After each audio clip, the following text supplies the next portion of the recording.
Shahararren kamfanin shirya fina-finan Hausa nan wato DJ Nakowa Film Production ya sake an tayo muku da wani mashahurin fim nasa mai dogon zango. Wannan fim shine Mai Dawa.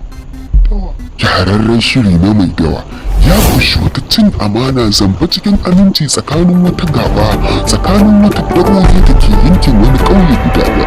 Wannan gaba makallacin wannan shahararren shiri namu mai suna Mai Dawa shine kawai zai iya tantance aya da tsakuwar shin wai ne ke faruwa. A sha kallo lafiya, kada ku manta sunan shirin Mai Dawa. Wannan shiri na Mai Dawa shiri ne mai dogon zango. Dawa ya turo maɗaukar fansa. Dawa ya kasani ɗan iska abokan dawa. Oke to ba wahala. Kai? Oga? Ya. Ga yaran mai dawa nan sun zo. Ba su iso. Bari su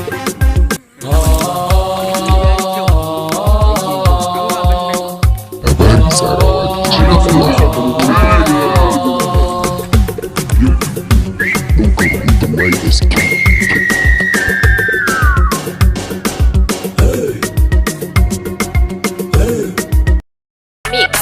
Nakowa sabon sauti DJ Nakowa sabon sauti